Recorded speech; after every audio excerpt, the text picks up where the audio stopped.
Hi all. Let's see the next CPU scheduling algorithm, which is shortest remaining time first SRTF scheduling algorithm. Okay, so it is same as SJF scheduling algorithm. Only the difference is in the mode. Okay, here the mode is preemptive, while in SJF scheduling algorithm the mode is non-preemptive, and the criteria is same. It is also taking the next process based on the burst time. Okay, and in preemptive mode generally the process need not be completed till its burst time. So whenever a new process come and if its burst time is least, then we will be pick the new process and try to run this new process for a single unit of time, and then again we will search for the next process which have least burst time. Okay, and remember this, once all the processes are available in the ready state or in the scheduling, then this particular algorithm will convert it to SJF scheduling algorithm. Means we can run the process till its completion or till its total required burst time. So let's understand this algorithm with the help of this example.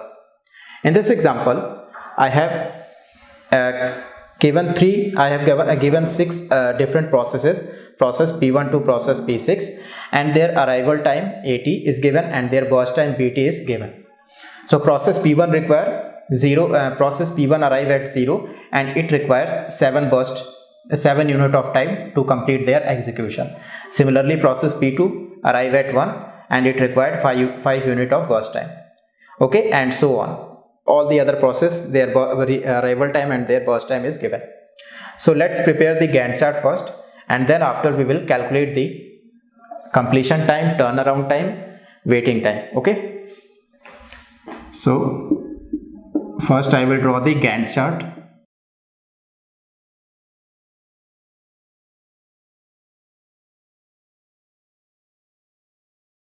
So what is the process available at the time 0? At time 0 only one process is available, which is process P1. So I have to pick the process P1 because we have no other option. So at time 0 we pick process P1 and run it for a single unit of time. So from 0 to 1 process P1 is run. So if process P1 is run only 1 unit of time, now how much time it required? It requires 6 unit of time. Okay, initially it requires 7 unit of time, now it run for 1 unit of time, so it will now require a 6 unit of time. Now at the time 1 there are two processes available, one is process P1 and process P2. Out of these two processes, process P2 have least burst time. If you compare, it is 6, it is 5, so process P2 have least burst time. So we will run this process P2 for 1 unit of time, 1 to 2. And now the burst time of process P2 is 4. Got it? Okay. Now from at the time 2 there are 3 different processes available in the scheduling. One is process P1, other is process P2, and the other process is process P3. Out of these 3 process P3 have least burst time, which is 3. So I will pick this process P3 and run it for 1 unit of time. So 2 plus 1 is 3. And now the burst time required for process P3 is reduced to 2. Now at the time 3 there are 4 different processes available, P1 to P4. Out of this, process P4 have least burst time, which is 1. So process P4 required 1 unit of time and we allocate this to process P4. So 3 plus 1 is 4, and now process P4 does not require any burst time, or it completed its execution. Okay, so at the time 4 there are 4 different processes available. P4 is already completed, so P1, P2, P3 and P5 are available. Out of this 4 process, P1 requires 6, P2 require 4, P3 require 2 and P5 require 2. So out of this 4 we have 2 choices, one is P3 and the other one is P5. So we can choose P3 process because its process ID number is lower than the process 5 ID number. Okay, so we will choose process P3 and run it for 1 unit of time. So 4 plus 1 is 5, and now it requires 1 unit of time. Okay, now at the time 5, all the processes are available in the ready state or in the scheduling queue. So all the processes are available, process P1 to process P6. Out of 6 processes, process P4 is already completed. So the burst time for the non-completed processes are 6, 4, 2, 1 and 1. So I have picked process P5 bit because it process ID is lower compared to process P6. So process P5 is picked, and now once all the processes are available, we will run each process till its completion. Okay, so here P5 require 1 unit of time, so I will run it for 1 unit of time. So 5 plus 1 is 6. Okay, now after P5, next least burst time is P6. So P6 require 1 unit of time, so 6 plus 1 is 7. So P6 is also completed. Now these 3 process P1, P2, P3, 6, 4, 2, least burst time is 2, process P3. So P3 require 2 unit of time, 7 plus 2 is 9. It is also over. P2 require 4 and P1 require 6. So we will run P2. P2 require 4. So 9 plus 4 is 13. It is also over. And the last process is P1. P1 requires 6 unit of time. 13 plus 6 is 19. Okay. So this is the completion time column for the available process. So what is the completion time of P1? P1 completion time is 19. P2 completion time is 13. P3 completion time is 9. P3 completion time is 9, and then P4 completion time is 4. Then P5 completion time is 6, and P6 completion time is 7. Okay, so let's erase this Gantt chart because it is not needed.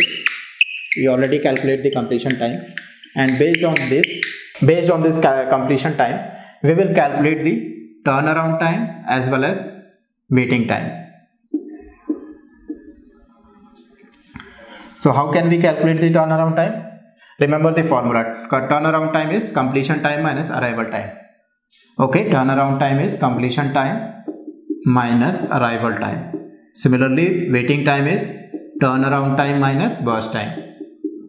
So remember this two formula. It is very important to calculate. So turnaround time is completion time minus arrival time, which is 19 minus 0 is 19. 13 minus 1 is 12, 9 minus 2 is 7, 4 minus 3 is 1, 6 minus 4 is 2, 7 minus 5 is 2. So 19, 12, 7, 1, 2, 2 is the turnaround time of these 6 processes. Got it? Okay. Next is waiting time. Waiting time is turnaround time minus burst time. So I will erase this number because the actual burst time is 7, 5, 3, 1, 2, 1. So based on this actual burst time, I calculate the waiting time. So turnaround time minus burst time. 19 minus 7 is 12. 12 minus 5 is 7. 7 minus 3 is 4. 1 minus 1 is 0. 2 minus 2 is 0. 2 minus 1 is 1. Okay. So you can calculate the average waiting time and average turnaround time as well. What is average turnaround time? Sum all this number and divide it with the number of available process. So if I sum this, 19 plus 12 plus 77 plus 1 plus 2 plus 2 divided by 6, because there are 6 number of processes available. So it is 2 plus 2 is 4, 5. 5 plus 7 is 12, 12 plus 12 is 24, 24 plus 19 is how much? 34, 44, which is 43. 43 by 6 is the average turnaround time. Similarly, I can calculate the average waiting time. Average waiting time is sum all this number and divide it with by 6. So it is 12 plus 7 plus 4 plus 0 plus 0 plus 1. Okay, divided by 6. So it comes as 4 or 1 plus 4 is 5, 5 plus 7 is 12, 12 plus 12 is 24, 24 by 6. So 6 4s are 24. So the average waiting time is 4. It means that each process wait 4 unit of time to get their chance in the CPU. Okay. So this is a simple example related to shortest remaining time first. Okay. Similarly, you can practice more examples for this CPU scheduling algorithm, because sometimes it will be harder to calculate the turnaround time or waiting time in this algorithm compared to the shortest job first algorithm, because we have to be very careful while drawing the Gantt chart of the numericals related to this particular CPU scheduling algorithm. Okay, so that's all for shortest remaining time first CPU scheduling algorithm. In the next video we will see the various other aspects related to this algorithm.